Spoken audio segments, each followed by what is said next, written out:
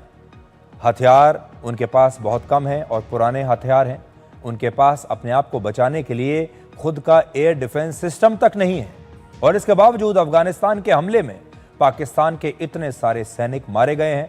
अब आप देख लीजिए कि पाकिस्तान अफगानिस्तान के हाथों कैसे पिट रहा है, और वो दावा ये करता था कि उसने भारतीय सेना से बड़ा मुकाबला किया है। एक तरह से भारत और अफगानिस्तान के बीच पाकिस्तान इस समय एक सैंडविच बन गया है। सिर्फ 5 महीनों के अंदर ही पहले भारत ने पाकिस्तान की सेना को पीटा और अब अफगानिस्तान ने पाकिस्तान पर यह हमला किया है, और पाकिस्तान की सेना इनसे पिट रही है। अफगानिस्तान से पहले भारत ने ऑपरेशन सिंदूर में पाकिस्तान के 11 एयरबेस और 9 आतंकी ठिकानों को नष्ट किया था, और वर्ष 2024 में ईरान ने भी पाकिस्तान पर मिसाइल हमला किया था। इसका मतलब है कि पाकिस्तान शायद दुनिया का अकेला ऐसा देश होगा जो अपने हर एक पड़ोसी से अब तक पिट चुका है। पिछले ही महीने पाकिस्तान और सऊदी अरब के बीच एक रक्षा समझौता हुआ था, जिसमें यह कहा गया था कि अगर पाकिस्तान पर किसी दूसरे देश ने हमला किया तो इसे सऊदी अरब पर हमला माना जाएगा। हालांकि पाकिस्तान पर हमला और इतना नुकसान होने के बाद भी उसे सऊदी अरब से कोई मदद नहीं मिली है, और इस संघर्ष को मिलाकर वर्ष 2025 में पाकिस्तान और अफगानिस्तान के बीच 6 बार छोटी छोटी लड़ाइयां हो चुकी हैं, और अब पाकिस्तान और अफगानिस्तान के बीच करीब 2600 किलोमीटर लंबी सीमा को पूरी तरीके से अब बंद कर दिया गया है। 9 अक्टूबर को पाकिस्तान ने अफगानिस्तान पर हवाई हमला किया था, जिसके बाद दोनों देशों के बीच सीमा पर कई जगह यह संघर्ष शुरू हुआ।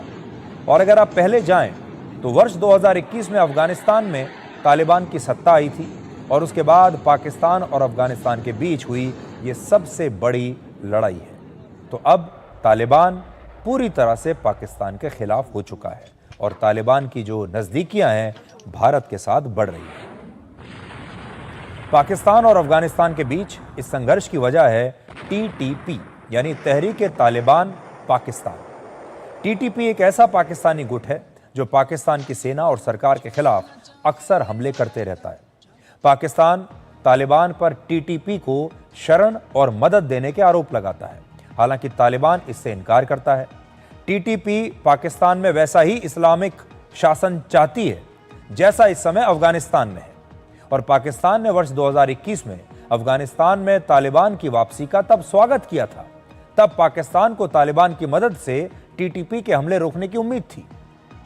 हालांकि अब हालात बिल्कुल उलट है, और जनवरी 2025 से अब तक TTP और दूसरे विद्रोहियों के हमले में 912 पाकिस्तानी सैनिक और जवान मारे जा चुके हैं। पिछले 25 वर्षों में यह दूसरा मौका है जब पाकिस्तान के इतने सैनिकों की मौत हुई है, और अभी इस साल में करीब 2.5 महीना और बचा हुआ है।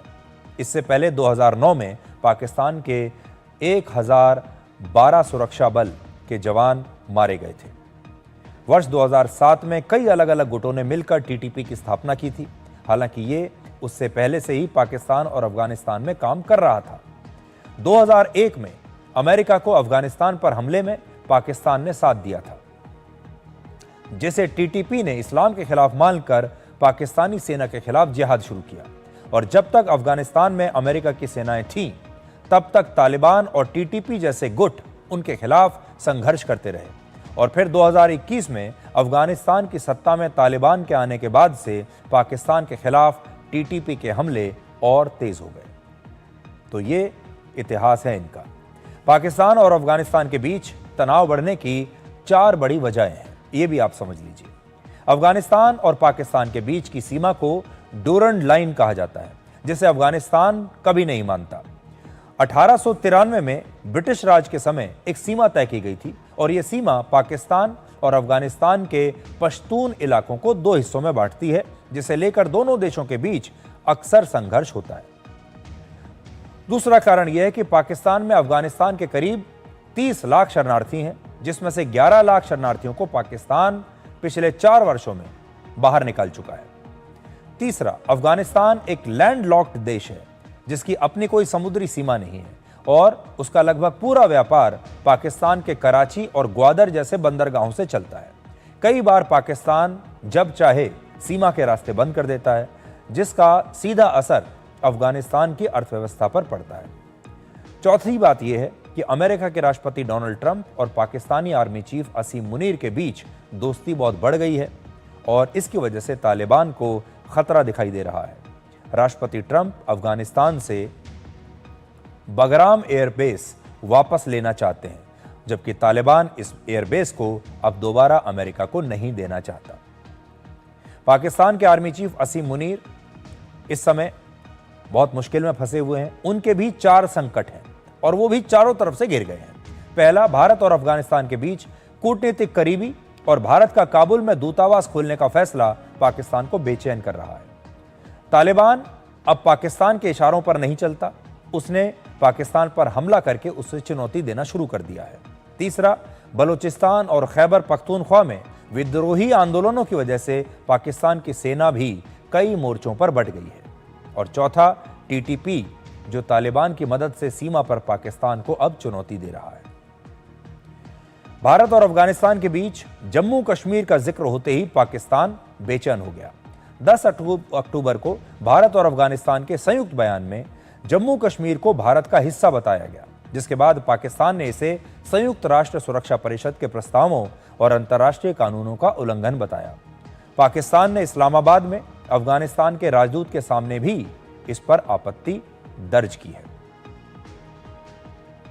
तो यह है पाकिस्तान की कहानी। पाकिस्तान बहुत संघर्ष कर रहा है इस समय। पाकिस्तान में ना तो अंदर के हालत ठीक है इस समय,